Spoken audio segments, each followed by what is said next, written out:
As from now, I will promise everyone to build their own house, road and electricity. Order. Mr. Honorable, please take your seat.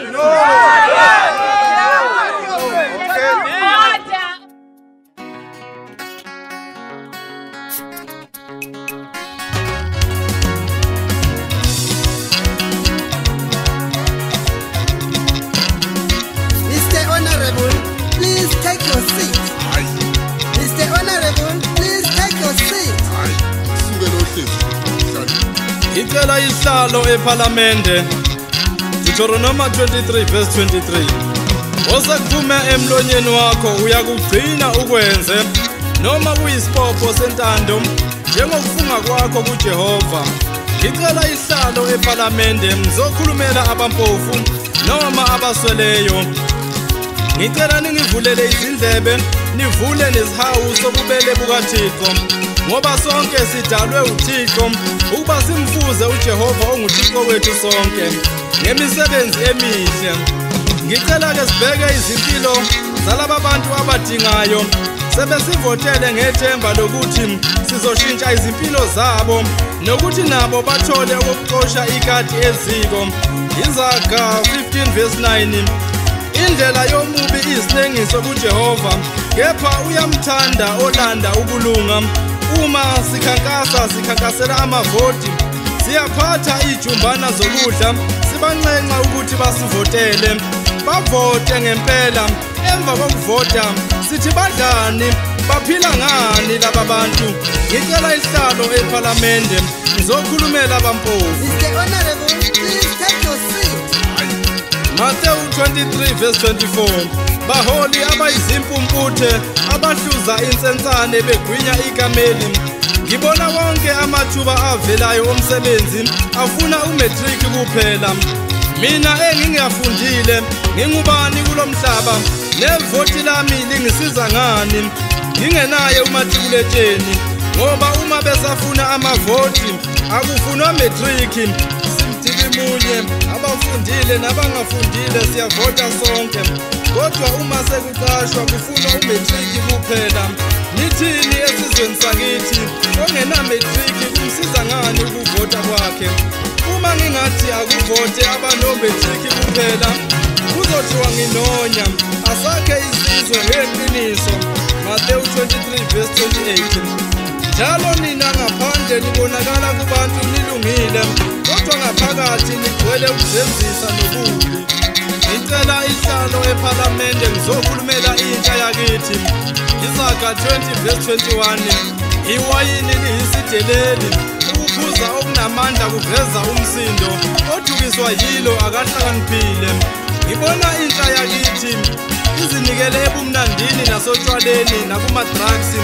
Bathi bayazijabulisa bebulala ikusasa labo nekusasa lesizwe sakithi. Ethaveni uthola izintombi zakithi zidansa zingagqokile phambi kwamadoda ngenxa yobumnandi botshwala emathaveni. Nithini bobaba, nithini bomama, sithombe sini lezi ezinganeni zethu ezisakhulayo? Kuhle buni esikhuthazayo kulokhu? Khulumani zingane zenu lezi, kusasa yeyakho ingane ezobe yenza lento. Ngibona intsha yakithi iphuma ema-university iyoba ma-street kids ngenxa yokungatholi umsebenzi. Isilala emigwaqweni, idla emigonyeni, ibhema iglu, inyayuphe, ibaleka emakhaya iyohlala ezigangeni. Kuhle kwezinhlanya yona ingahlanyi, liyafa izwe lakithi sibhekile. Nithini? Mina ngithi abaqoqwe baboshwe bonke laba bantu abahlala ezitaladini nonyawuphe babizelwe odokotela babasize. Izaga 12 verse 22. Izindebe ezikhohlisayo ziyisinengiso kuJehova, kepha abenza iqiniso bayintokozo yakhe. Ngicela isihlalo eParliamente ngizokhulumela abasebenzi basemaplazini. Basebenza kanzima laba bantu, ekupheleni kwenyanga bahole u-800. Ngapha siyacula sithi 25 years of democracy. Kunabantu abasadonsa kanzima. Baphi abamele abasebenzi eParliamente? sithi abahole malini abasebenza ezitolo zokudla Shoprite, Cambridge, KFC. Khulumani isizwe sakithi, ikusasa lesizwe sakithi. Laba bantu bayavota, asisebenze sishintshe izimpilo zabantu ngeqiniso. Bayanithemba abantu votelayo, ningabajabhisi. Ngicela ihlalo eParliament, ngizokhulumela ama-security eMzansi. Ngibona izigidi nezinkulungwane zabasebenzi zingamelwe muntu eParliament. Bayadonselwa i-UIF, Provident Fund, i-tax, kodwa imali yabo ayikhuphuki. Ziphi inyunyana ezimela abasebenzi? Sithini uma kunje? Khulumani sethembe nina.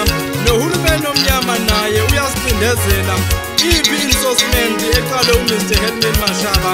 Siyabonga kumshado we-DA ne-EFF bangena abasebenzi kumasipala. Siyasizwe amaqembu akithi mayekhankasa ethi ama-security officers kumele ahole 7,500. Kwedlula ukuvota bathule du. Ayisakhuphuki imali yama-security bathule du. Ngicela ihlalo eParliament ngizokhulumela abampofu.